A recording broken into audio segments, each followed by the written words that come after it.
Hello team, welcome to another ATP Geopolitics video with myself, Jonathan MS Pearce, and Daniele, again from Tochnyi, who is coming to speak to us about drone stats and data. Thank you so much, mate, for coming on again. Your audio is fine, by the way. I know you asked me just as we were going live then. Thank you very much for having me here. Yeah, no problem. So this is, I think, probably the third time, is it, you come to speak about drone stats, and each subsequent time you come on, the data that you have collected is improved. Before we get on to the subject matter entirely, let's go to just telling people, who you are, what you're doing. People can find you at Daniele or Hartree Fock here on Twitter. Also, they can find Tochnyi on Twitter, and you're a kind of team member of Tochnyi, and you can find Tochnyi on YouTube as well. Do you want to just explain what you do and what Tochnyi do so people know? Yeah, absolutely. So Tochnyi is a group of volunteers that comes from different nations and from different part of the society. Each of us has its own daily job and also its own expertise and also interest. And the main focus of Tochnyi is to provide the public with trustworthy information. So we try to we of course support Ukraine and its struggle for freedom. We are all committed to the cause of freedom, but we try to do, and we do this with in mind the fact that we must provide non-biased and very factual information. And in fact, we often try to show to our viewer, listener, and readers that we source all type of information, also Russian. We try to explore every avenue in order to produce something that represent, or at least as close as possible to the reality, because of course we don't have always people there, so sometimes it's also difficult to understand the situation on the ground. So that's the mission, is essentially help Ukraine through good information. And many people, sometimes I argue with some people that say, oh, but you are biased because you are pro-Ukraine. No, because being pro-Ukraine, being pro-democracy doesn't mean not being objective. If something wrong is done, you need to address it, and you need to be to be honest on that. And for what regards myself, so my first interest in FPV drone came essentially because I was not sure about the declaration of the Russian government about the capability of producing like 300,000 drone per month, something like that. I felt that those numbers were too big. Also, the Ukrainian one to me made me thinking, oh my God, this is too many. And so just and then to I started. what happened is the Russians were claiming at one stage recently that they were producing 300,000 drones a month, and then you had the Ukrainians saying, well, we've upped it to 50,000. I think it was them saying, I don't know which came first, but certainly Ukrainian. Yeah, I think the Ukrainians said we're looking at upping to 50,000 a month, and that's predominantly these smaller FPV drones. And then Russia said, well, we're making 300,000. So you're like, not really sure about that. And can we see evidence? If that is true, what would it look like across the front lines, I guess is the question. Yes, exactly. That's exactly what it was in my mind. And initially, I didn't have much expertise in FPV drone, apart the fact that I knew what an FPV drone was from a civilian point of view. And then I started to look at Andrew Perpetua data.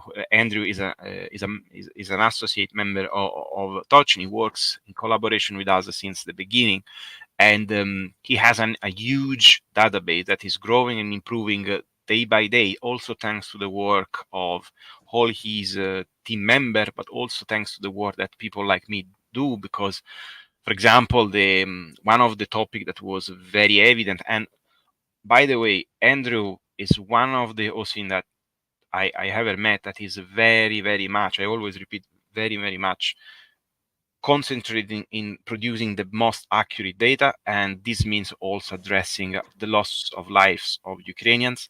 So when you see a lot of Ukrainians or a lot of Russians, that's the actual number of evidence that he got from the video that he analyzed with his team. So it's not like other database. For example, one that is always bring up when we speak about data, which is Lost Armor, which is let's say a Russian OSINT. But for example, this guy at the beginning was reporting both sides, and then he decided to just remove the Ukrainian one and only post the Russian one. But we discovered that he was also not double counting and counting wrongly some of his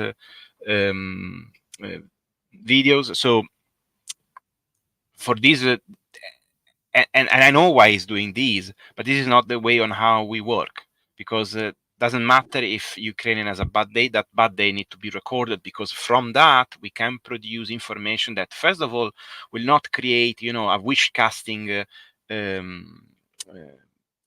information sphere that then is detrimental. Because remember when people were saying, oh, Leopard will breach all the defensive line, this war is over, blah blah, these reflected very badly when things during the counteroffensive didn't went as expected from the public.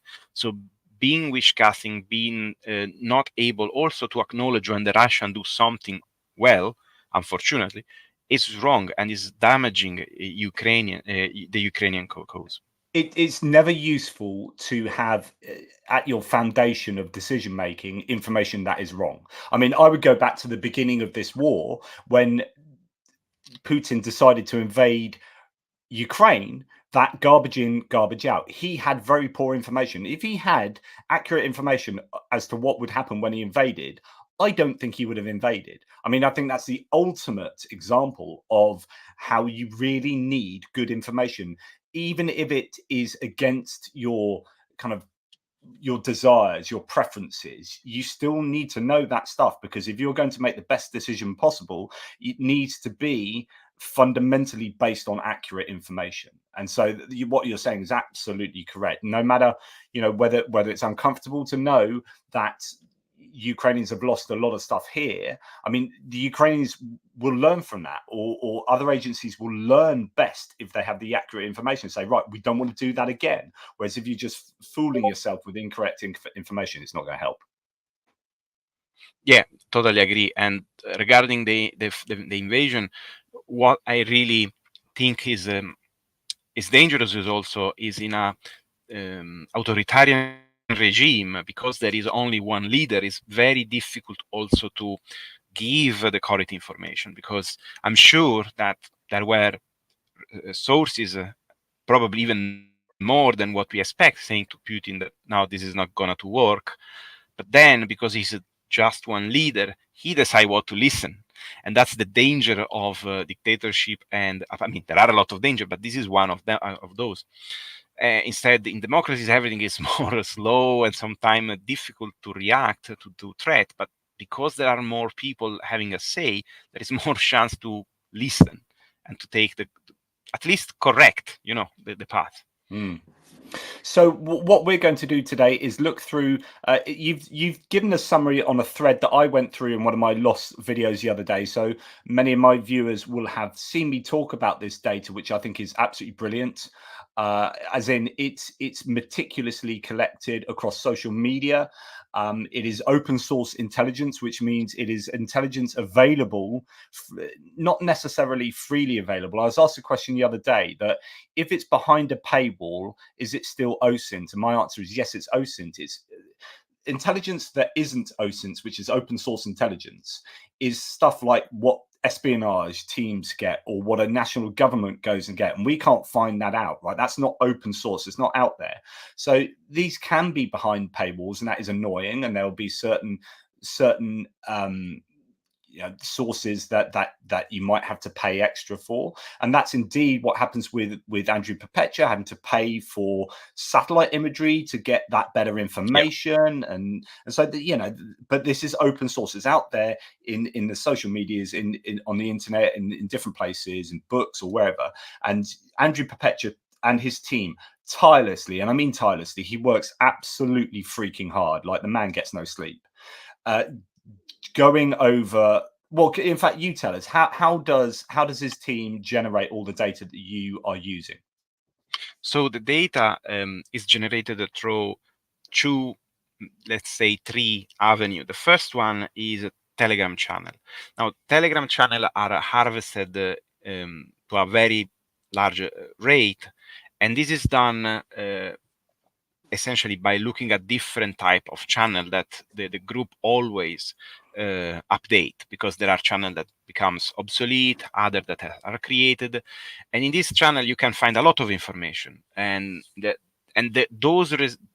are so many channels that sometimes is incredible on how big the list is, because if you have access to Andrew Perpetua raw data, you will see thousands and thousands of channels.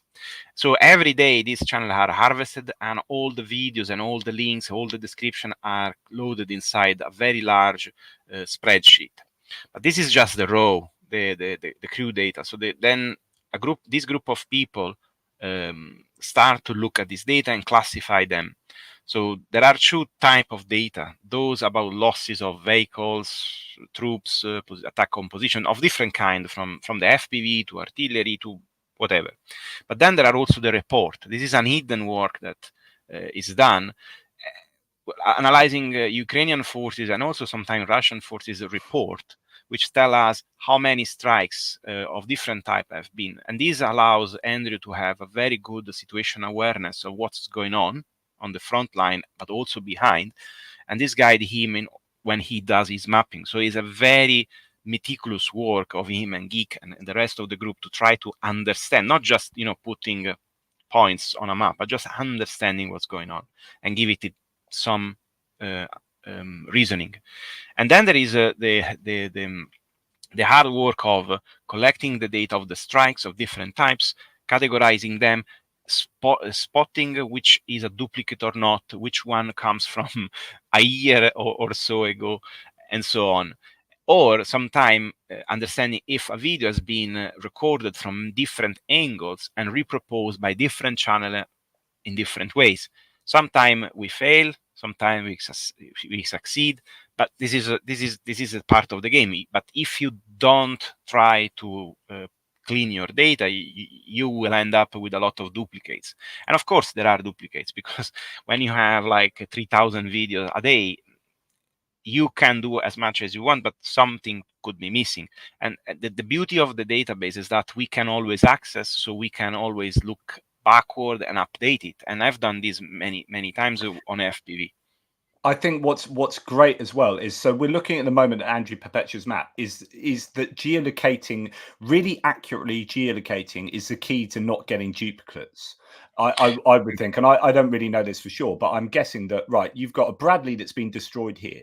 If that has been geolocated to within like meters, then you get another video of a Bradley that might be taken from a different angle and might look a bit different. But if that geolocation ends up being on top of that previous Bradley that's been geolocated, then that that's, and other things are similar, then you can guess that that's going to be a duplicate. Yep. So you discount it. And so the map itself is just as much a part of the whole data harvesting process as the raw data is, and it all helps. And then when I share this every day, religiously, I share this. I think it's a fascinating sheet, which is the data that comes out of the geolocation, and it's the stuff that gets blown up, how it gets blown up, or damaged, destroyed, abandoned, captured, whatever it is. And it's all part of this whole big sort of data project that Andrew and you guys are doing.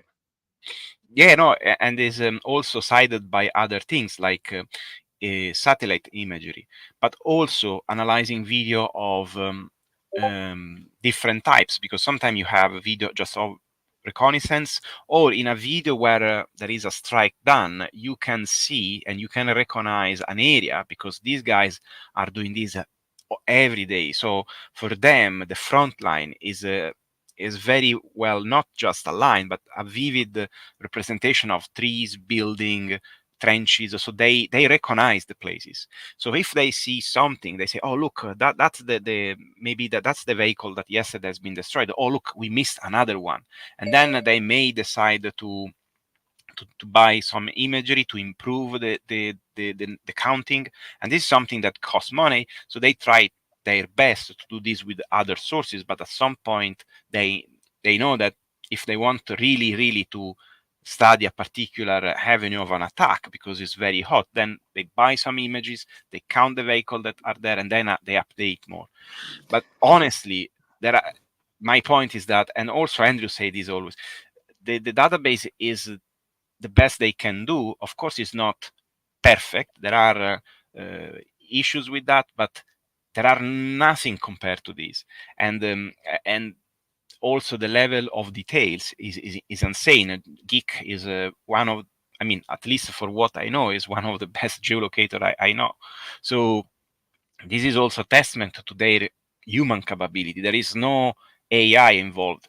And the reason why they do this because, and I believe as well, that this work of study, because it's also a study, a work that implied understanding the war, how troops moves, how they operate. All these helps to know what could be the next move and where you have to look at. But AI can do that for you, at least at the moment. Yeah, it's interesting because I genuinely think that there is no other international nation doing this. I doubt there's even the United States, UK, Germany, whatever. I don't think that they're going to be compiling each blown up tank by every tree line on a daily basis. And I just think that you guys are doing such an incredible job, to the point where even Commission, who's in charge of strategic industries and whatever now, so in charge of getting drones procured for Ukraine, is using your data. Now, if there was better data out there, you can bet he would be using the better data, but he's using your data to give an understanding of what is taking place with regard to drone losses and drone successes, etc., etc. So I think it's an incredible piece of work that you guys are doing. I donated recently to a new image that I hope, Andrew, I just gave a donation because I think it's important that I've used you guys so much in the work you do, that it's really important that Andrew gets as much support as possible. And that's why, he's calling out, if we go back to the Tochnyi website, I love at the top here where it's like, join Andrew Perpetua's project, help document the war in Ukraine. He needs people to help. And that is a difficult task, because it is doing a lot of the same and doing it in very particular ways, but he needs help. Yeah, and honestly, I use, now I am a bit busy, but I used to help him just with a very simple task, but it's so vital, the breaking down of videos. For example, I did a mistake a few months ago, posting a graph regarding the drone dropping munition against a vehicle, and then I retracted that because I did this without immediately speaking with Andrew, and Andrew told me, "Oh, look, Daniele, you have to be careful because we are working hard on FPV, because we are doing a lot of research on FPV, but for drop down munition, we are not investing the same amount of resources, because at the time they were only 2, maximum 3 people." And so he said, we didn't break down every video. So the situation could be even worse than that for the Russian, or for the Ukraine, probably for the Russian. So it would be wise to don't do this unless we have more people to involve that, to dedicate resources also to this side of project. So this to tell you how rigorous is the work, because we could say, oh, okay, we have a lot of interaction, a lot of people followed, a lot of people may have donated, so it's cool. But we know, we decided, no, that's not correct. Maybe it's not complete information. Let's say that loud. And this is something that I really appreciate of us, on how we work. And I think it's something that also professional in the sector appreciated, because I had a lot of signal of appreciation when I retracted that, because people can trust, because they say, okay, this guy did a mistake, but then said, oh, look, this is what we've done wrong. This is why it's wrong. You now know that this is wrong, so please bear in mind that.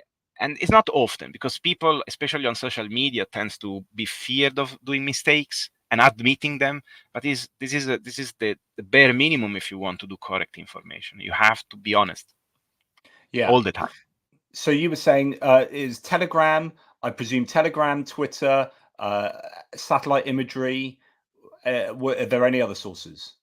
Well, Telegram is very much used because there are different type of information that you can get, videos, but also channel where people speak. Yeah. Really, for example, you can have Ukrainian soldier, but mostly we read a lot of Russian soldier posting images, posting videos, or just discussing about things. And I was surprised the first time I saw my stat translated in Russian, with Russian soldier backing them, saying, no, this is true, and other people dismissing them, other Russian dismissing them. So it's a very good way to have some, of course, I once called them information, but at least, rumors that can guide your analysis and get some feeling. I don't like using rumors to make information, because they can be really biased, because you may have listened someone but not another person, and that is really biased. And when you create a sample in statistics, you are essentially deciding to listen to some people but not others, and it's completely randomic how you decide who to listen. So, but this could be interesting, for example, to have some more information. But these are the main avenue. Yeah. So as we're going on to talk about the FPV drone usage, and we're going to look, I think, is it focusing on Avdiivka's Western Front, but in general across the whole of the front line? The question I'm going to ask you, the same question I've asked you before, is how do we know that this data is accurate? Is there a selection bias such that either the Ukrainians or the Russians might not be producing as much footage or publishing as much footage as there is, actual drone usage? So you might get data where it looks like one side is much more successful in blowing up equipment than the other side, or hitting trench lines than the other side. But is that a symptom of one side not publishing as much? So regarding if you go essentially unit by unit or area by area, you will see, even in the past article, that we tried to investigate this effect. And what we discovered is that all the hot zone were producing images, videos, and whatsoever at different rates. And this could be affected by different things. First of all, there is the security aspect, because sometimes you perform strike that cannot be released, at least immediately. And so this type of bias exists, but can be easily avoided by not focusing on daily data. So daily data that normally you've just passed, it's good to have an understanding of how data is posted daily. But of course, it doesn't mean that number of attack have been done on that day. Normally, there is a few days, even a week of delay. So the best way to analyze this data is going for at least a month or more months, give you a chance to spread this uncertainty of capability of the different unit to show their work. Then there is, of course, also another problem which we cannot solve, but this is practical. Units, as I said into the past, do not have the resources to post-process so many video. There are so many strikes, they cannot. They may try to record all, but they cannot, for different reasons, post all of them. The reason can be the video is very terrible, and you can't do much with it. The video, there are too many video that day, so you have to cut some. You know what I mean? And both sides have been shown the willingness to willing to post as much as possible. The Russians take pride, for example, of their night vision drone. There have been like a decline of usage of this drone, and just few days ago, an incredible amount of strikes, unfortunately for the Ukrainian, were shown. So this is the point. When they have very, very good and they want to show, they show. And there is no desire to don't show to the enemy that you are capable enough or even better than him. So I don't think So there are. in other words, you're saying, you know, they would if they could. So if they aren't, then they can't. So there's no good reason for them not posting stuff. The Russians have, and I think previously there's been cases where the Russians have actually posted stuff that is not even very good for the Russians. That's how much they post stuff. There's stuff of Russians blowing up their own things that they post. So if they're willing to make themselves look a bit rubbish at times, then they're definitely going to be willing to make themselves look good. So the rationale is that they are going to be posting as much as they possibly can, unless there's some operational security element to that. Yeah, and for example, now we see this decline. I would not be surprised if in a month or two we start to see like a very big jump in Russian attacks, and then we could say, okay, maybe they had issues, or maybe they didn't want to post, whatever. But we can't say that, okay, the Russians are looking Daniele stat and they say, oh well, maybe it's better to don't post, because it doesn't make any sense. And because there is also consistency in how and the trend are consistent. They are not doing something that is completely weird or jumping up and down. They have a precise rate, and both are increasing in some sense. Now the Ukrainians are increasing more, much more, and these need to be addressed and need to be understood. Now we see this decline. Yeah.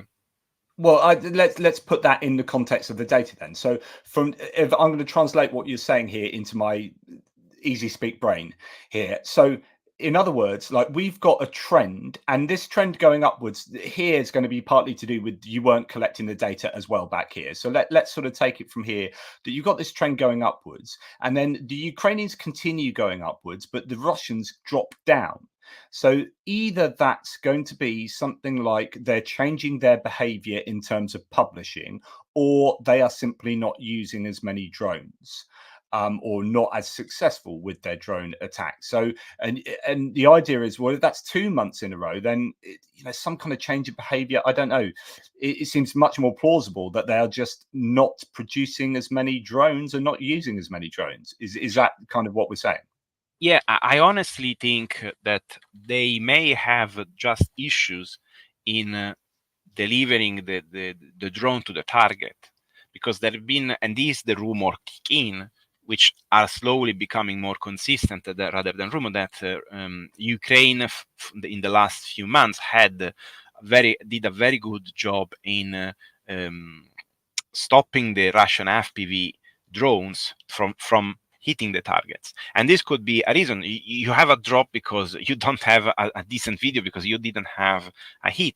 We had a lot of, not a lot, but few interviews with the Wild Hornets, for example. And Wild Hornets is a drone. Sorry, Wild Hornets is a Ukrainian drone manufacturing setup. Yes.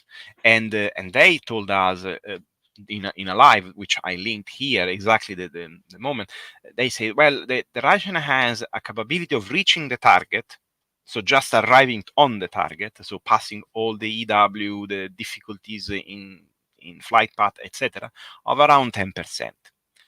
And they say, with Wild Hornet, because we have invested a lot, our drone has a 30%. Now, if you put this in perspective of the total usage, is of course the Russian has much more, use a lot of more of drones, but they reach less the target.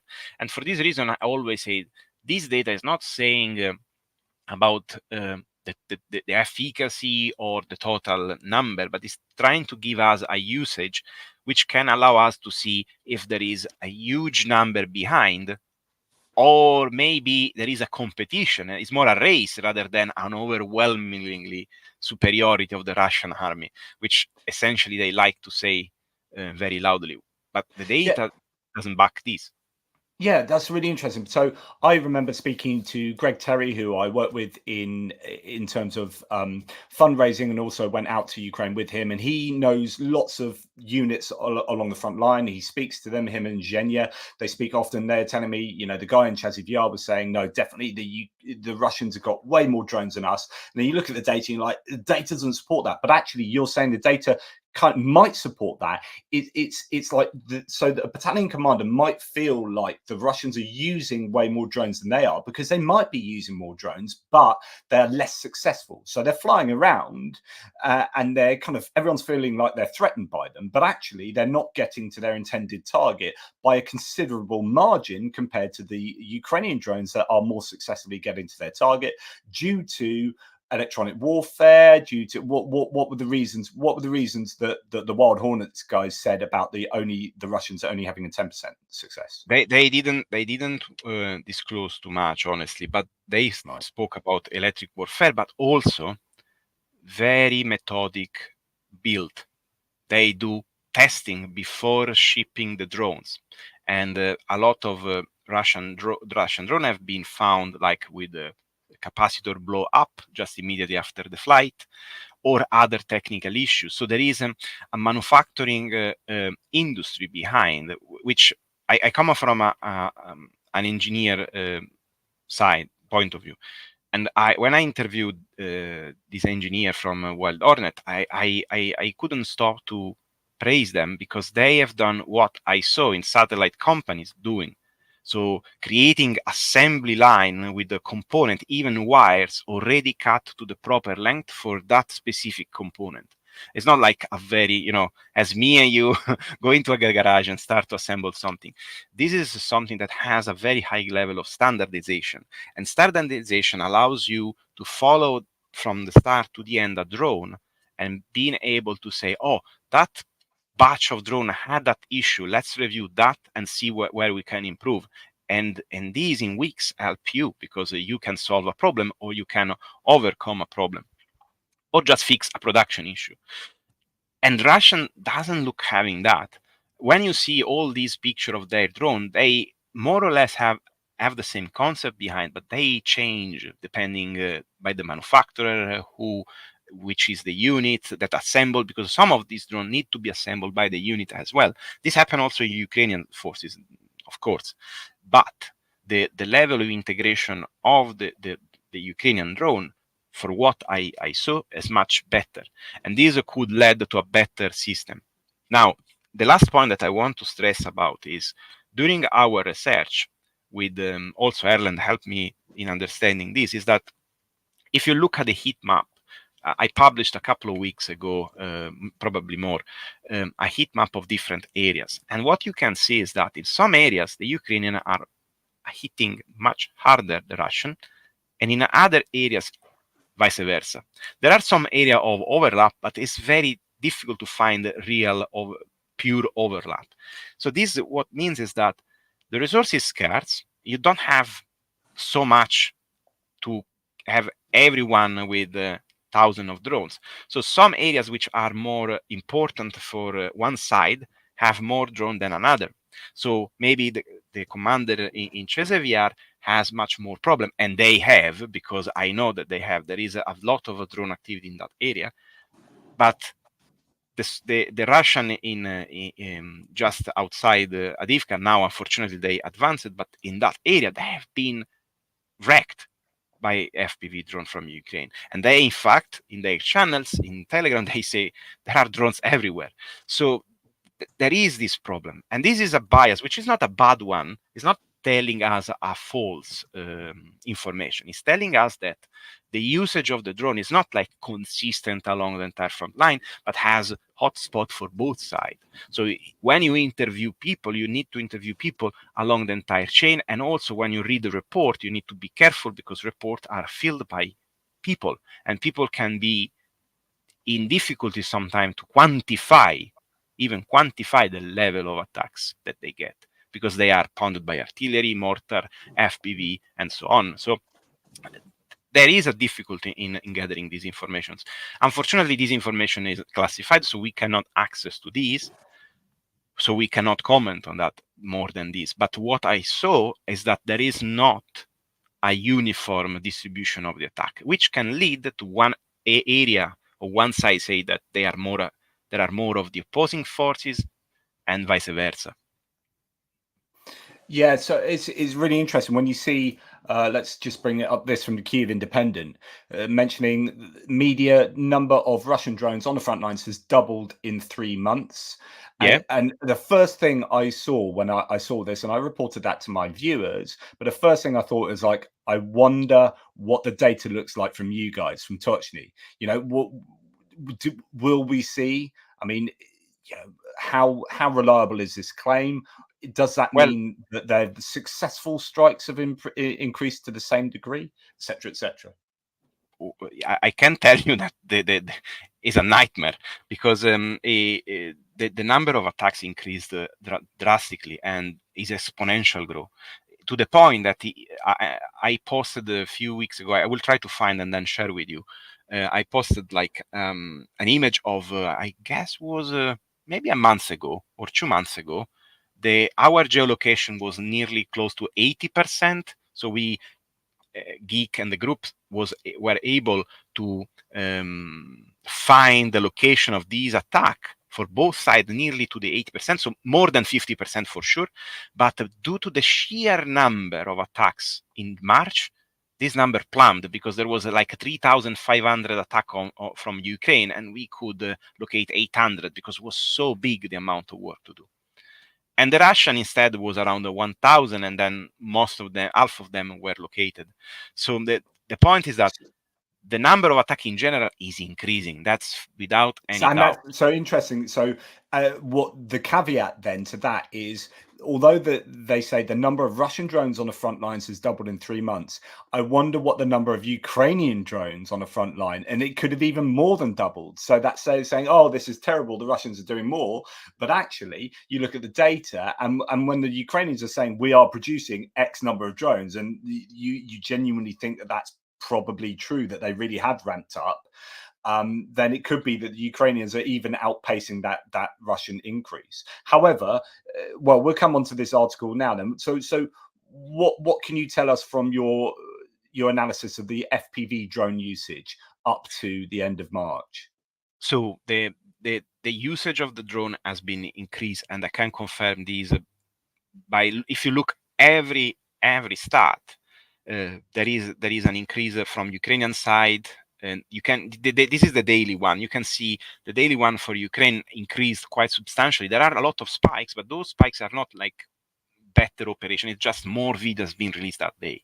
But in fact, what you need to see is like the average. And when you go in vehicles still, like one of those that, you know, the one that you can always trust is going essentially as we expected. The reason why there is a drop in Russian strike can be multiple. Can be much less activity of mechanized infantry, but also the problems with the EW, the lack of drones. So it can be multiple, but what is evident is the amount of strike that Ukraine is doing. More than 639, 100 more than the month before. And you can see that there is this linear trend.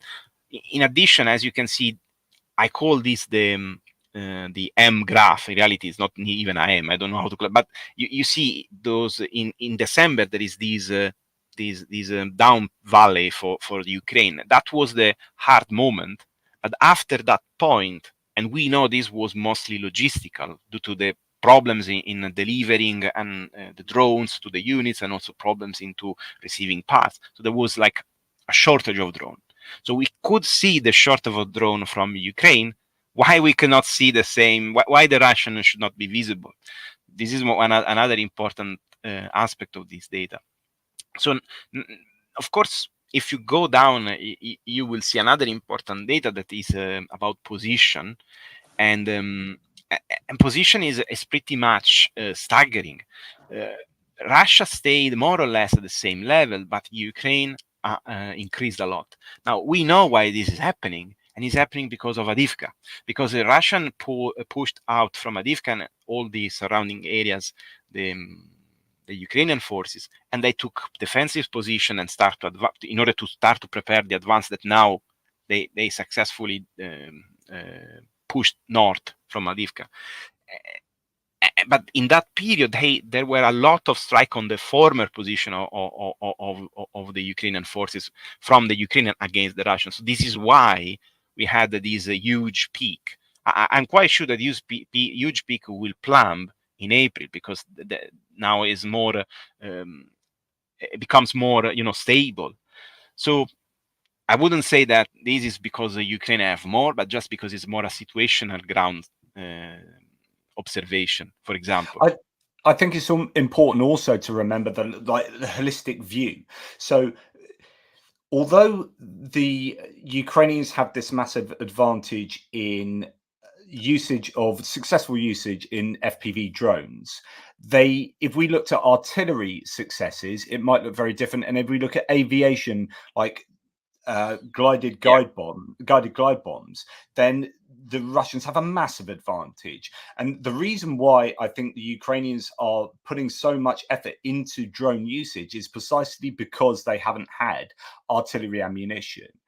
It'd be great if that was happening as well as, but nonetheless, we must remember they are going to be using more drones because they can't use more artillery and aviation bombs. So while the Ukrainians have the advantage in this area and across these different categories, they definitely don't have the advantage in both artillery and aviation.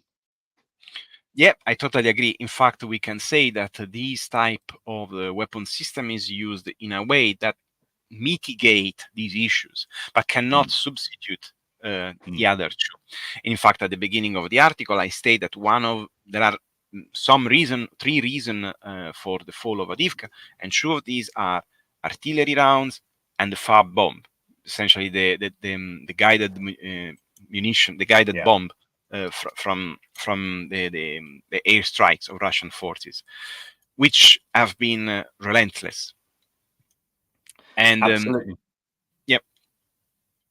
I showed my viewers this morning what I thought this is interesting. I'd be interested in your opinion here, and whether we have seen an evolution in the capabilities of some of these drones. But I saw what looked like just a normal small FPV drone go through the window of a building, and it was a large building. Went through the window, exploded inside, and the building basically collapsed. The roof, it had this red roof that pretty much collapsed on the building. I don't know if you've seen that video. I was like, that drone is now doing what artillery would have done. So actually, you are getting to a very real point where drones can, to some degree at least, do what artillery does.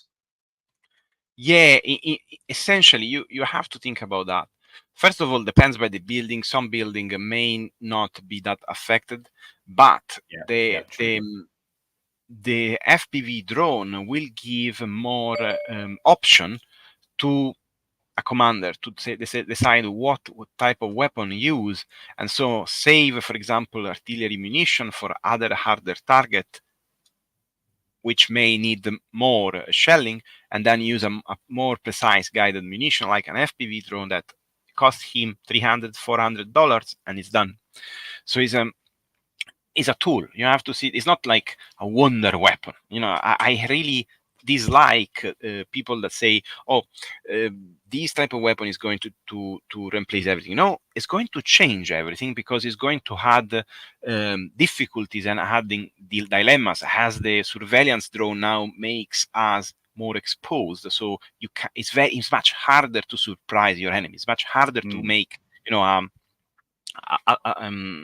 surprise attack, because there are so many and so small drones that can spot you, that is much more complex. So in order to prepare such an assault, you need to think also about, do I have electronic warfare? Do I have some kind of coverage by any means if I get spotted? So it creates more difficulties, but doesn't impede everything. But change for sure, but it's not going to transform the war in something completely different. It's adding a complexity to it instead.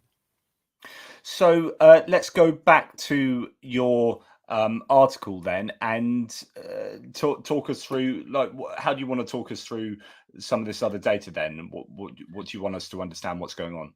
So essentially, the first part of the paper that you are showing until the position, tell us that there is an increase and tries to show where this increase is. And the increase is, of course, mostly in infantry and in position strike for the Ukrainian side, but also the vehicle part has been interested by that.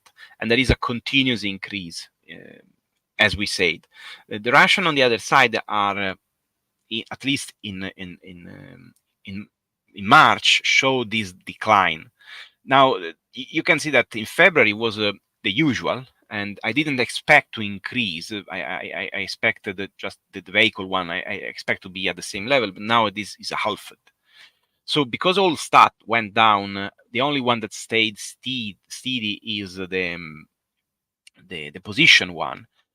I quite confident that maybe there is an effect from EW, maybe some scarcity in terms of, for example, dedicated ammunition. So that there are a lot of possibility that I would have thought there's partly going to be because the Ukrainians are getting more on the defensive. They're not using their vehicles nearly as much, not close to the front line, and occasionally you see Bradleys and a few Abrams have been used up near Badici, but generally, part of me thinks surely it's just going to be increasingly more difficult for the Russians to blow up the Ukrainian vehicles because they're just not using them. But I don't know if that's a marked difference between March and February, though. Yeah, honestly, I kind of not support these because I mean, this is probably there is. I don't think there is only one reason. There are different ways, and you are totally right about that. But I think there is also some incapability of the Russian forces to perform deep strike with their FPV, because Ukrainian not always hit just attacking vehicle. They just also go far behind. The FPV can reach up to 20 kilometers. So the reason is also because probably the Russians do not have the capability, depending on the sector, to push their drone that far, because probably there is a lot of EW. These things may change. Maybe we will see more increase when the Ukrainian try to counterattack and they will start to use more their vehicle.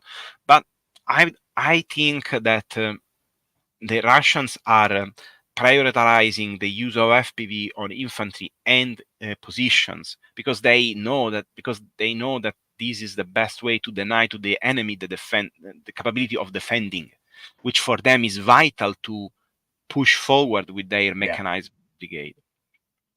Yeah, and that's partly because they aren't defending so much with vehicles, but also it's not necessarily that a vehicle is going to be used in the way to defend a trench line. It's people in the trench line and the trench line itself and the dugout, and so that's why they're targeting those things over and above vehicles.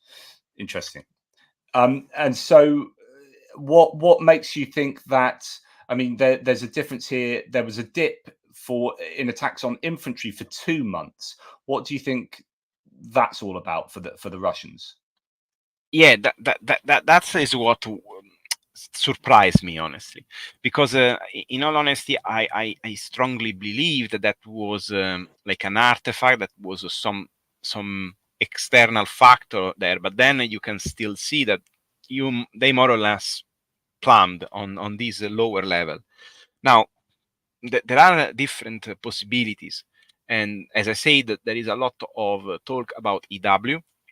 There is also possibility that they are now running low with specific ammunition, so for drones, because they are also developing these. And so the fact that they have a lack of dedicated ammunition means that they don't want to waste a drone with a warhead that is not going to affect much infantry, so they may decide to don't use and use other means, because they have other means like artillery or guided munition. like gliding bomb. Sorry. So this is maybe even one of the few times that where the Russians are actually saving drones, because they effectiveness would not guarantee the final outcome, because remember that each of these strike doesn't mean that the target has been destroyed, has been hit. Then if it's hit and destroyed, damaged, or whatsoever, depends. We have this information. I'm producing more detailed graphs where you have, for each type of weapon, you have destroyed, abandoned, and captured using FPV. But of course, for infantry, it's much more complex to understand this. So I don't think that is because they are posting less. That's my firm belief, and this is based on the fact that FPV drone has been for them very, very much important against infantry, as you can see in the previous month, and against position, which didn't show any decline, has been constant, like 800 months, and the previous was around the same figure. So why posting more on position or the same on position, don't posting on infantry? Why don't show your enemy, which they always laugh at, being blown up? That doesn't make any sense. Also because when you see that your enemy is doing better than you, I think it's because they don't have those videos for different reasons. They cannot post it because generally they have to respect also their own operation security, but also because they may need some type of ammunition they don't have. So they say, okay, let's save the platform for better times, and we still have artillery and gliding bombs. Yeah, I've just spent some time trying to find this. This is the one I was talking about. I will show this to you because I just think this is fascinating in terms of what a small drone can do. So at the bottom of the picture, you get a tiny drone coming in here at some point, flying up there. You can see it go in there, and then bang, the whole building sort of collapses as a result of that one drone. Now you can say it might have been structurally unsound, etc., but no, that's a phenomenal result from one small FPV drone, or seemingly small FPV drone. I mean, it could be a larger drone, I don't know, but that's the sort of thing drones can do. So we are seeing them develop greater and greater capabilities so that they can be used against positions and buildings far more frequently. Are we seeing them be used against buildings more frequently? Well, not to that extent, but there is a reason, because of Avdiivka. So, I mean, as soon as they left the city, most of the defensive position were may cover 3 lines or trenches. So there are not much building left. It's mainly fields and trench. So if you go down in the article, I mean, I start to analyze the loss in BMPs.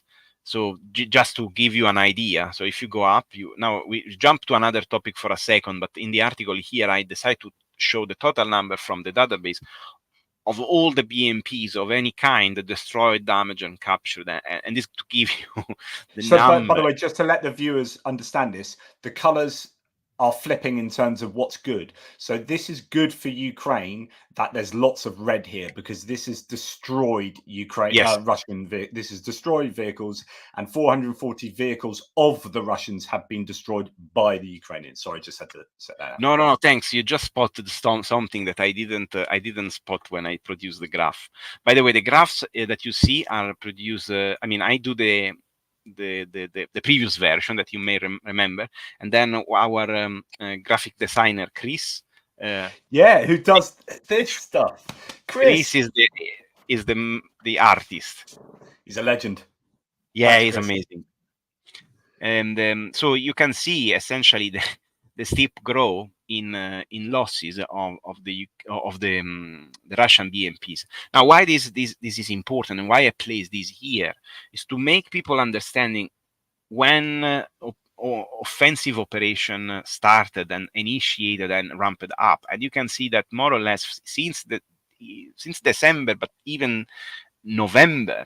November essentially is a kind of a starting point of an increase of activity and pressure on the Ukrainian lines. So even prior December, and this number of vehicles lost from Russian forces are one of the key element of their mechanized group, because they use BMPs of any type, 1, 2, and 3, to push against enemy line, to support enemy the infantry.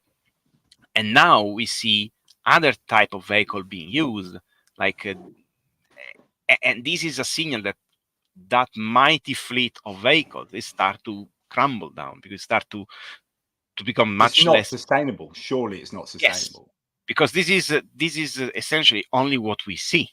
There is a lot of stuff that we don't see. Yeah, and just to go back to that, so we talked about. In fact, let's go and have a look at that on Andrew's map here. So it was around the first time that Andrew and his team really saw this was in this area of the Tochnyi salient, where they had clocked 96 Russian losses here. And they got hold of, and there was something like 7 Ukrainian losses. They got hold of higher resolution imagery for just that square, something like around there. It might have been here. Anyway, they then found that there were 152 Russian losses. In other words, so let's say they had 100 and now they've got 150. It means that they had miscalculated or missed sort of 50% of the losses. So that now there was an extra third. Well, there was a third that were missing from the total, and that was quite incredible. And then he also found that in that area that 13.5% of them had been recovered as well. So some really interesting data that comes out of looking with higher resolution, looking from different angles, looking for different sources, and that goes to talk to the idea that this data will be incomplete. This is your benchmark minimum. Yes, but it's also very useful because you can then, by doing these on different location, you can say, okay, in average how much is missed, and then you can update these and try to have an estimate for example on how many has been recovered in average and so on. But what is very important here is the trend, because the trend show you that there is an increase, and this increase is not like scatter, but is very well calibrated. It is linear, and it's also coincide with what happened on the ground. So this particular image was it's not about FPV, it's about everything that destroyed the BMPs, destroyed that. But to show that this is the pool from where then you have to take out the FPV. So there is a lot of other means that are used to deter the Russian aggression. Then if you go down, of course, I go more returning to the position. There is the breakdown in this very beautiful pie chart made by... Thank you, Chris. I will start to say this many times because he deserves heavy praise. And as you can see, building is 4.3%. Now there is a debate on what building is. Building is more like an industrial things, like concrete, sturdy building. Houses is whatever is an house, essentially. And you can see trenches steel, the biggest element of defense that is attacked by FPV, which makes sense because trenches are very narrow, very difficult to attack. So anything that can dive in is for sure a very good weapon against it. And FPV has been very effective on trenches, unfortunately. Yeah. I mean, it's incredible. So trenches are a vast. In fact, it's interesting to me that buildings feature in quite such a small way. But as you say, it depends what's actually going on. So moving from Avdiivka out into the open, maybe more into tree lines and trench line areas. Whereas before, had they been fighting for longer in Avdiivka, that would obviously look different. So, I love the fact that data presentation like this tells a story, doesn't it? All this all this data tells a story, like, you know, in terms of the changes here, in terms of the difference between the two, in terms of, you know, this. We also, is it, before we go on to, do you have the nocturnal drone data here? No, I don't have that. You mean air to air? Yeah, no, nocturnal, as in nighttime. Sorry. Oh yes, is at the end, and Yeah, yeah. this is because the article develops in this way. So now the second point that I discuss is essentially what is happening in a DIVCA after this, and then I start to talk about essentially two main points: night vision and thermal, and then the warheads development. So these are the two main points that are left of the article. The three. Okay, So well we'll come in good time then to the nighttime stuff. So what can you tell us about Avdiivka then?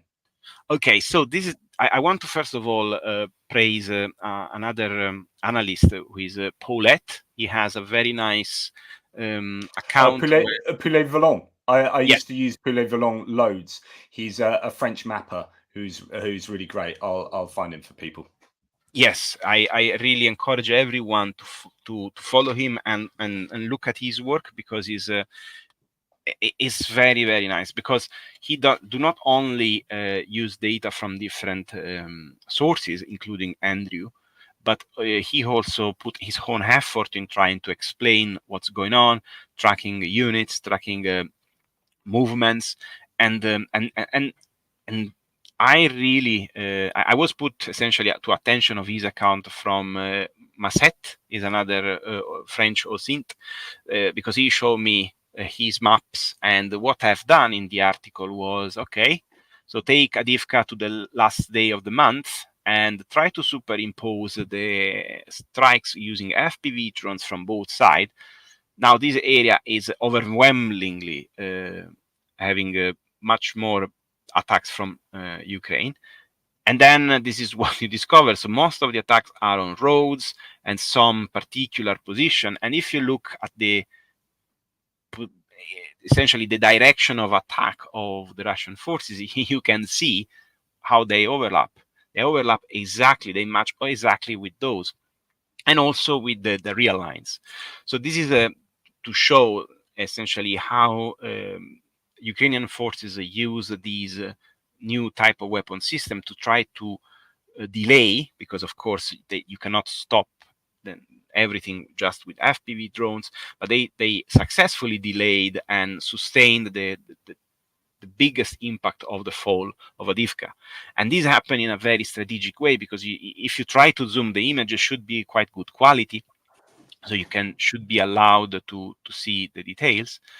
You will see that most of the strikes, for example, next to Berdici, happen along the road that connect Berdici to Stepove, and also the small road. There are two small roads. That's one, and then another one that they were infested by strikes against vehicle and infantry, but also areas behind the one that you just passed, where the 137th assault brigade has been quite hardly hit. And if you go down, then you see Orlivka. That street, there are two streets. One you can barely see it; it's completely covered. And this is seen. But the beautiful thing is that you have also the entire road, and also the rear of the front completely affected. And these effects slowly, let's say, fade, because of course of the data that we were able to geolocate, because there were around 3,500 strike, and we probably geolocated just 1/3 of the that's 3,500 strikes in this area. Not in this. Or We don't. I don't up and know. down the whole front line. Up and down No, the whole front line. but I can guess that at least another 500 marks Wow. here are missing at least. And the Russian were nearly all geolocated, because they were around 1,000 and something, and they geolocated 800. So wow. It would be nice interesting to know. go back. Wouldn't it be interesting to know how how many drones are being used per kilometer of front line around here, like per day? Like That would be nearly impossible, and the reason is because the data per day that we collect is not reliable, because you can say which day has when it been. happened. Yeah. That's the biggest limit. We can't do that. In fact, this is essentially made at the end of the month, and then superimpose the data from the end of the month. Yeah. Incredible. So, I mean, just absolutely amazing data that you guys are able to compile and present in a load of different ways. What do you have to say about this This image? is another one. So essentially, here I took I think is just the Google Map image, so a very good image, and then I superimpose the same type of data, so you can see actually tree lines, areas around the main roads, and some houses. So this is the typical target that you can find, and this is from the southern part of. I think on the you have Orlivka there in front of you. Yeah, which is just slightly south of Semenivka, of Bedici, where we just were. Yes. Okay, so anything else about Avdiivka? So basically, drones were used to slow down the Russians in that advance, in light of the fact that they were low on ammunition. They just had to use drones, and it appears that they are able to get enough drones to the front lines and have enough units and operators to use them in significant numbers, so that they are becoming effective. Yes, they, as you said, they're not going to substitute artillery, but they're doing a really good job of trying to close that gap. Yes, and for example, we know by public, because it's public, this information, that the 3rd Assault Brigade and the 47th has been, for example, provided with the drones from Wild Hornets, and they have been very successful. So, and this could be also a signal why you see this big density of in that areas where the 47th, if you go at the previous one, you see there is a very big cluster there, and then it slowed down because probably there was a lot of available drones in that area, and lesser maybe down. But of course, we still don't have the full geolocation, so maybe this is a misleading information. We don't know exactly, but we know for sure that there was a lot of drone units in that area, also specific drone units. Yeah, because I guess you have both units embedded within other units. So you have like a mini drone, maybe a drone operator or a small drone team, and then you have specific drone units that operate independently or semi-independently. Is that correct? No, it's correct. And Paulette very well mapped them. There are some drone units behind even the 3rd and the 47th.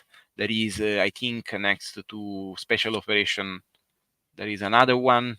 So there are a few groups, and they will become more and more something normal in the Ukrainian army, because from the creation essentially of the branch. Yeah, absolutely. So then we come on to night vision thermal drones, and this is almost one of the most significant features because of the complete change from earlier in the year to now. So talk us through what you're finding now and what the journey has been for the Ukrainians here. I think that this graph is a testament to the capability of innovating and finding solution to complex problem. And we know also Kiev Independent, I think I cited, or Kiev Post, maybe I have to double check, but there were a lot of article regarding a volunteer group, another drone group that was trying to find a solution to essentially buy or procure thermal cameras. Now, the problem with thermal cameras is the heart, the sensor that have to capture infrared light need to be is the most costly element of the entire drone. If a drone costs around 400, a drone with a good thermal can cost double than that, if not triple than that. And And in the article, what I mentioned is the fact that there is an increased use in less sophisticated thermal cameras, which essentially use a different frequency, a different part of the spectrum of infrared. And of course, these are not exactly detailed and good as a traditional thermal camera, but they are much cheaper, way cheaper. And of course, because it's not a military grade things, it's not a very sensible element, can be imported and bought very easily. And so these explain partially why we see this increase, because of course there is the platform itself is a normal drone. What makes the difference is the thermal camera and the software that comes with it. If you have the platform but you don't have the camera, you cannot field a night vision drone or thermal drone as you wish. So this is very important to understand. So the data that you see here show that somehow Ukraine has managed to fix the, or at least mitigate for now, the problem in gathering thermal cameras, thermal sensors. Now Russia has a bit less this month. I don't think they are running low. In fact, last week they have done very, unfortunately, as I said, very well. It's just that they use less probably because they had less to strike, possibly, or they didn't report everything, because normally night vision, I see always night vision as something that is a covert operation. It's something that you don't want to show immediately, at least. So it's possible that we will have backlog of stuff on this. But isn't it interesting that in January they were operating assuming that data is accurate for January, and there hasn't been some improvements in data collection from the Ukrainian side. That's a 10th moving to a 5th. And then in 1 month, and there was this recognition that they needed to catch up with nighttime, with night vision FPV drones, and I'm sure people like Commission were getting involved in procurement, and this would be coming from on high as well as from the units themselves and from donors, etc., etc. All of that comes together, and in 1 month you go from operating at a fifth of the Russians to overtaking them, and the Russians operating at less, basically 70% of what the Ukrainians are doing. It's incredible. Yes, and even if it's parity, is a very big result. And the reason is because it's not a technological issue. It's probably not even completely economical, but it's logistical. How you can procure so many cameras to so many producers for producing so many drones that are needed. You know, scaling up is very difficult. But because they have a very good substrate, they both volunteer and the proper industries are very, very good on this. So they just need to find a proper solution to fill that gap. And they did, because this is evident. Probably this is not the entire data, as we said, but these show a much more capable industry to deploy this now. But the thing about not having the entire data, as long as that's consistent, it still gives you a trend, right? Yes. So you know, if you are consistently under under retrieving data from the Ukrainians or from the Russians, then if you get a jump like this, it's not to do with the way that you are under retrieving data. That's to do with a significant shift. So I think that's important to understand. Yes. There might be other variables, but all things remaining equal, ceteris paribus, you know, you have a change in trend. No, something has changed. Yes, absolutely. And especially when we have this large change, I always want to see the next months. But this one, I know that this is genuine, because we speak with the producer. We know that there are solution undertaking. There is a lot of development. And I always talk about Wild Orange because I know directly them, but there are others as them also involved with the government, so not that public, that are doing the exact same job on different scale and level. But all these people share information, share knowledge, so they are working very hard to fill any gap that there may be. And what can you tell us about April? Is it looking good for Ukraine in April? Are these figures looking stable? I don't have at the moment the data, because I'm been working hard on this data, because you know the amount of data that until the end of March we have is enormous. And just posting this graph is not covering, and it's not telling us all, So I'm trying to get as much as I can from this data, and then I will start to look probably at April and May soon. Okay, so what can you tell us then about the end of the article, this last part of the article here? Yeah, we know that this was a very much important part for the development of the weapon system. In fact, as soon as we spoke with different producers and also with other sources, they told us that, also Andrew confirmed in different live stream, that one of the biggest issues is providing a good warhead to the drones, which until now they were made by officer and by expert on the field, directly on the field, by just trying to take an RPG grenade and turn it to a warhead for the drone. But the things are changing because there are different producers, volunteer or not, that are developing real warheads for drones.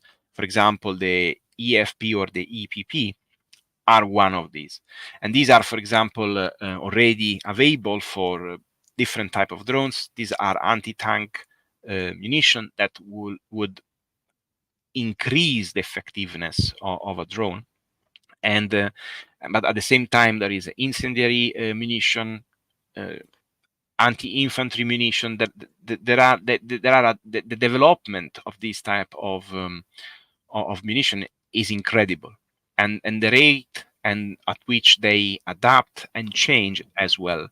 And this is a good symptom, because this means that FPV or pilots can operate this drone in a much more safe way, but also this represents an additional capability to a single drone that can be a kamikaze drone or can deliver just a tumbling bomb that then explodes in a trench or on the field, can become a flying claymore essentially, and killing and covering a very large area of the ground with shrapnel, impeding to an advancing forces to advance, for example, to an overwhelmed position.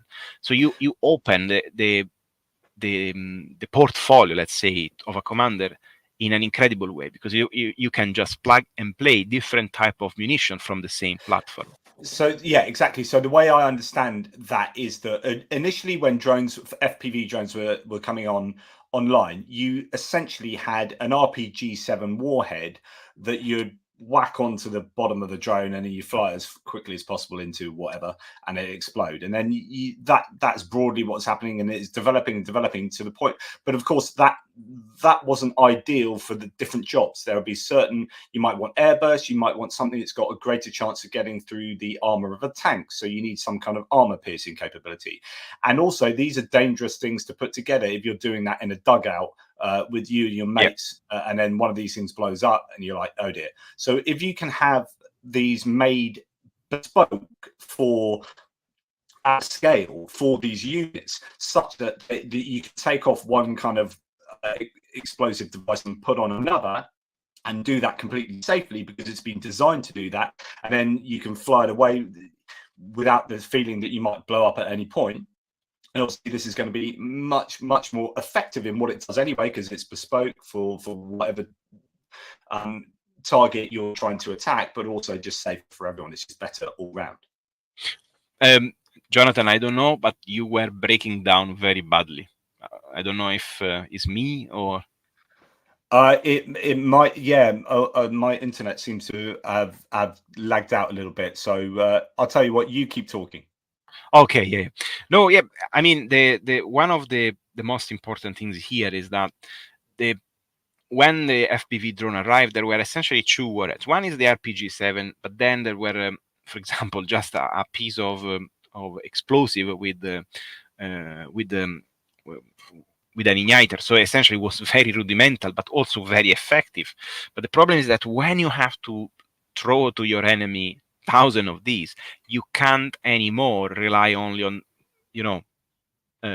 just-in-time solution. You need a proper sustainable industry behind it. And this is amazing, because these things normally in peacetime happen in a decade. These happen in just a few months. And And also the type of user of FPV, and on this Andrew is a master, change quite a lot. We have FPV drone that act as a kamikaze, FPV drone that act as dive bomber, FPV drone that just drop a particular type of munition, and others that act as a mothership, which allows, for example, to drones to arrive much further.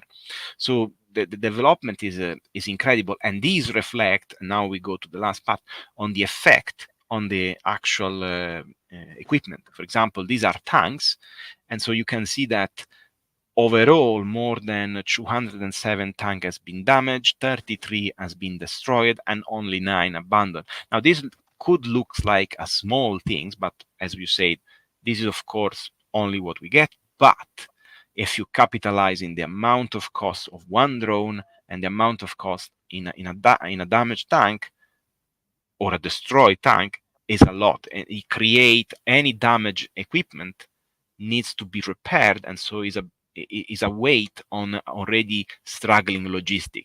So this is a very important. But also this tell us that FPV drone have been good to stop a tank, but not to completely destroy. And the reason is because the warheads. So what has been developed and is undergoing development will for sure increase the lethality of the weapon system. There is no if doubt. you're looking at September 2023 and March 2024, you have a tripling effectively of damaged and destroyed tanks. That is significant. If you're getting another 40 tanks plus on top of what was damaged and destroyed previously in a single month, and that's just FPV. That's not talking about ATG, anti-tank guided missiles. It's not talking about artillery. It's not talking about mortars, etc., etc. That is just FPV drones.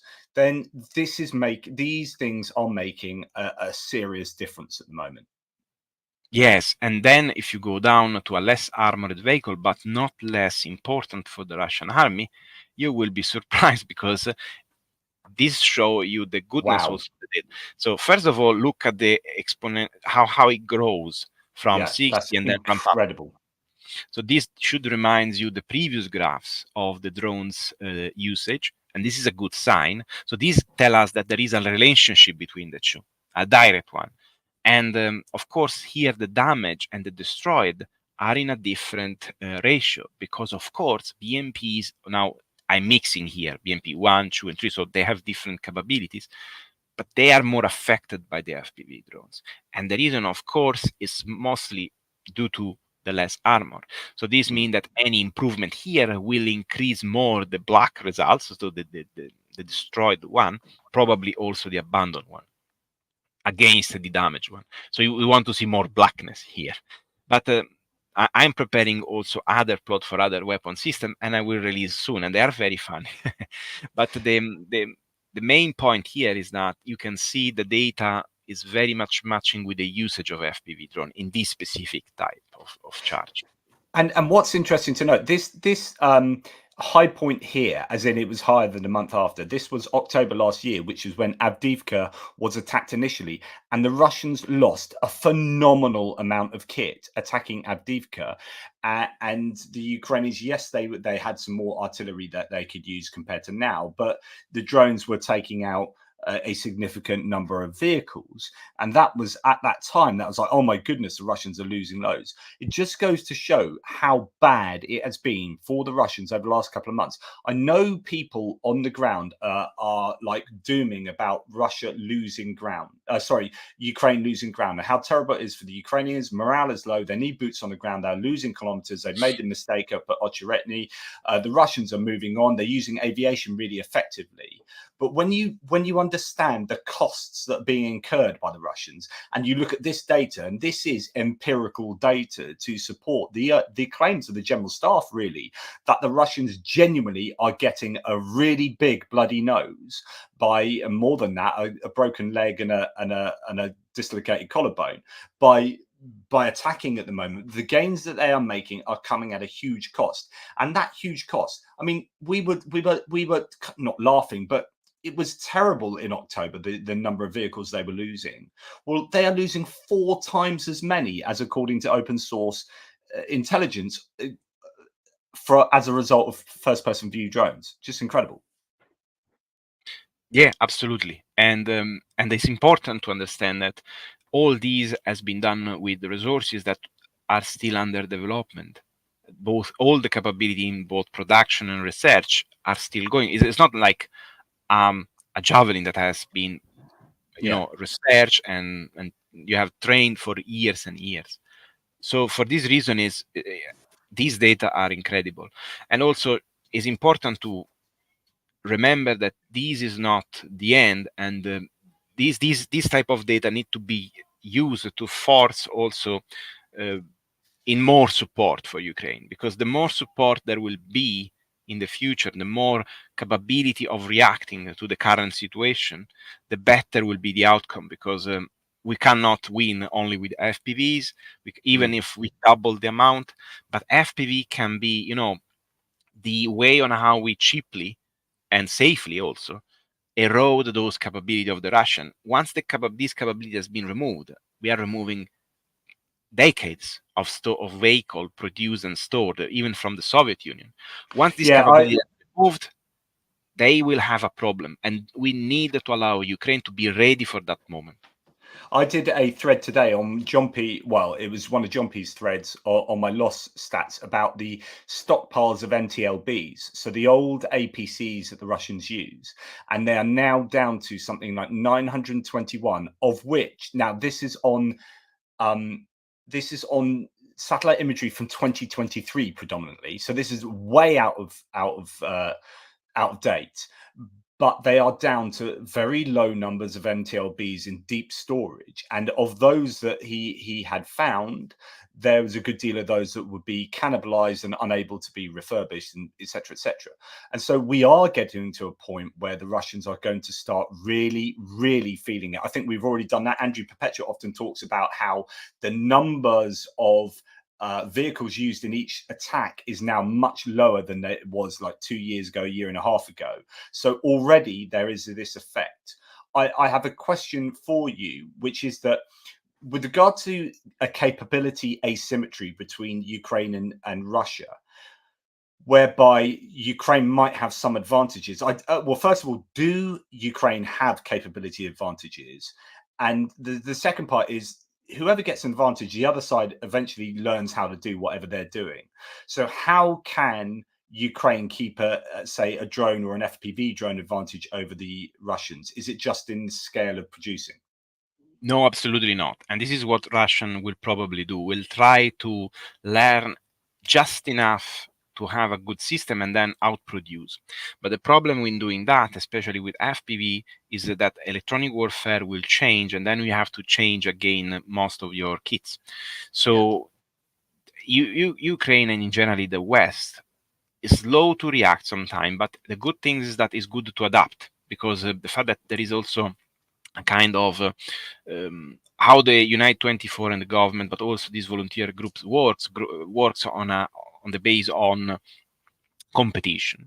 So they know that there is funds available in case of industries, and so they know that they have to deploy the best kit as possible. So, and they know from the soldiers that situation may change. I read a few tweet and threads about the change in, also there is that article from the Kiev Independent talks about electronic warfare a lot, and how is important to update electronic warfare now, because the Russians are probably going to strike back because they change the frequency of their drones now. But this is not something that Ukraine can do. So, it's a ping pong. So the point in all this is trying to use these resources as better as possible. Try to always overtake your adversary with new things in order to never give him, this is like you are in a boxing match and your adversary is much bigger than you, but you are starting to clinch him and start to give some punch to the liver. Sorry, now I'm resembling what my favorite sport, but essentially he's now in difficulties and he's going to fall if you continue. But if you stop and say, okay, rest, then he may recover and overtake you again. So the most important things now for Ukraine is continue to push ahead with the research and development and being always ahead. Even if production will be behind, it's fine, because quality will always beat quantity depending on the situation. And in this situation where electronic warfare can essentially destroy all your drones, or at least impede your drones, even if you have a million to fly, it's better to keep a good baseline, but always operative and ready to strike, with maybe as soon as possible very well dedicated warheads. Dedicated warheads will definitely increase the killing ratio for the FPV drones, but we must help them with artillery, vehicle, and make sure that their population that are willing to fight but are scared of fighting without weapon can see actually fresh vehicle coming in, and so they will join the army, they will start the training, and they will get ready for when Russia will have to back down because they have lost so much. Yeah, absolutely. I'm with you all the way on that. Well, look, that's a really interesting journey through the work that you've done and compiling that for the article there. A question here from Ingelman. Question to Daniele. Is there a day where each side releases more videos and data, like a Monday you get a spike normally, for example?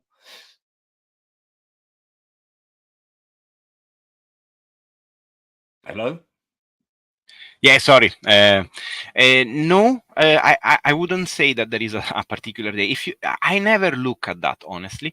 But if you look at the previous, at the very start of the paper, you can see clearly the data, so you can tell me. But I really don't see a real. You see, it's quite wavy. There are some big spikes. Sometimes can be an operation that underwent before, and so they release all the footage a week after. I think it's quite random, honestly. That is completely random, I think. Yeah, I always like it where you see an Andrew Perpetua list here, and you're like, okay, all of this stuff has come from one piece of footage. You know, that kind of thing. You're like, yep, someone's dropped a massive montage video of especially when it's all the same kind of stuff. Like usually it's one group that targets maybe, I don't know, surveillance and comm stuff or whatever. But yeah, that must be fun for people going through, you know, having to sift through one video. I suppose it's better to go through one video where you got 20 rather than 20 videos, but there you go. I don't know if I'm breaking up for you. Mate, is there anything else that you want to share with us with regard to the work you are doing and what you're finding out? Well, at the moment, I'm going to trace MTLB as well. So I'm going to produce a graph for that, a graph for artillery. So by the end, hopefully, of the month, we will have the same graph that you show from BMP and tanks, also for other weapon system. Unfortunately, I'm not going to, I'm not going to do D30, D20, Mashta B, all the because that would be completely no sense. We will say artillery. Maybe I will divide in tow and non-towed. But yeah, I was just going to say there might be an interesting difference between towed and non-towed. I would. What are your thoughts, just off the cuff here? Do you think the Russians are losing more really old towed howitzers like D20s and D30s at the moment? And is that a sign that they're running short of the better kit like these self-propelled guns? Yeah, I think they are running shorter of barrel. Right. That's it. Because the Mashta mainly their problem is replacing the gun, the barrel. So you think it's not just a case of getting blown up by, you know, munitions, but it's also wearing out and they're running out of barrels for their decent stuff, so they're hauling out the old D20s. Yeah, that's it. I mean, we saw some strikes on Mashta, so sometimes you see a couple of them blowing up. And in time, this number of losses build ups.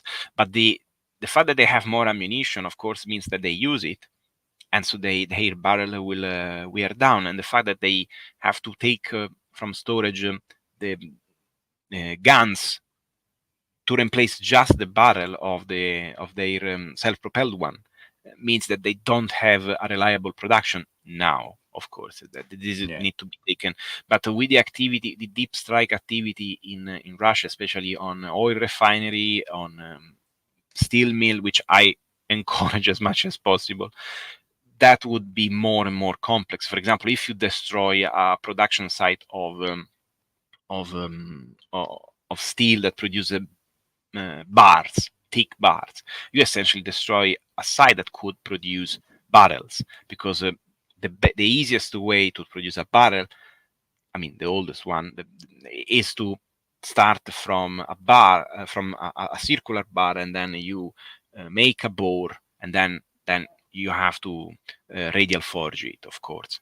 But if you remove the raw material, which is the steel bar, then you don't need to blow up the factory that produced them, and it's much easier because it's not that defended. So I hope that these strikes will increase, and this is a key into winning the war, really, because if you look at World War II, the fact that Hitler and the Nazis were essentially impeded from replacing their equipment, and these impeded them as soon as they had those staggering losses on in the Eastern Front.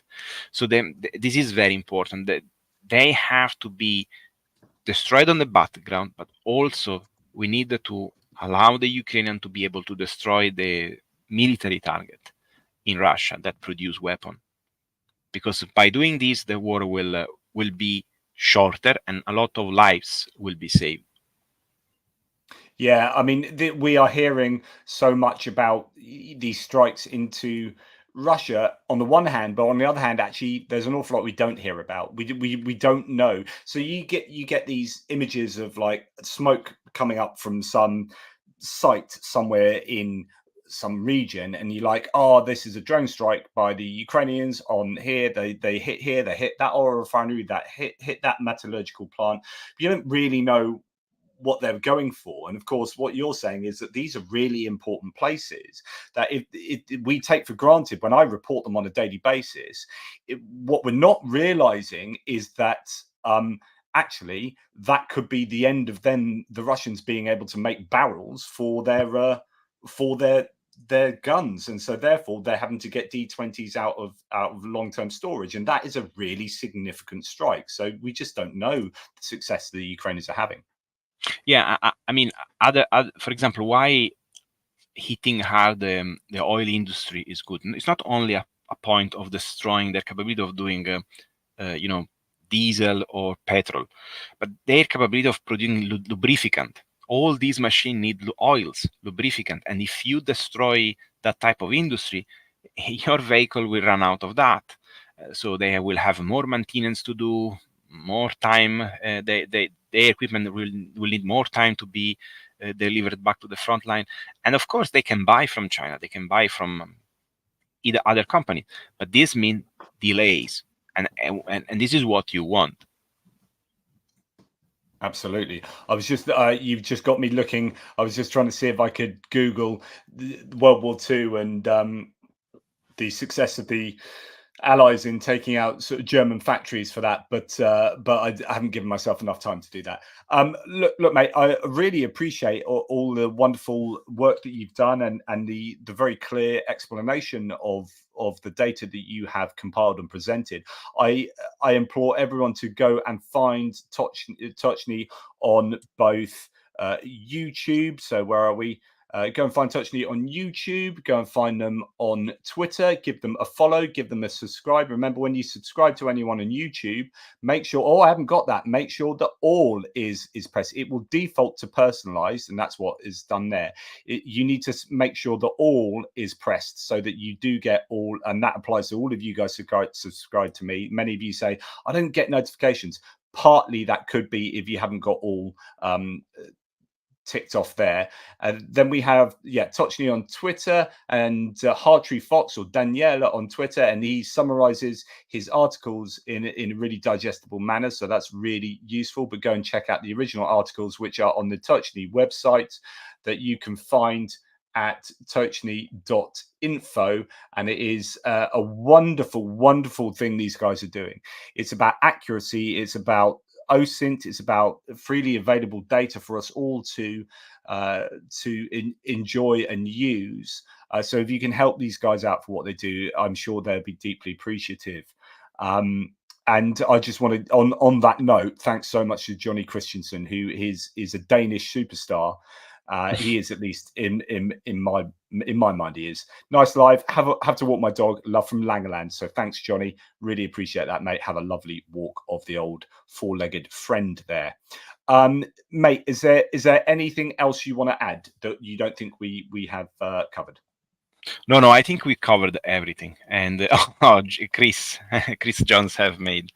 Chris have done a very wonderful job for everyone, not only for me, because he's contributing in creating all the graphics that you see on Tochnyi from last month is done by him, and I think he's one of the best things that we had recently. We had also another nice guy who recently joined, Alex, who is working on Mariupol. He's tracing essentially the destruction of Mariupol, but also the fake reconstruction, the Potemkin housing system.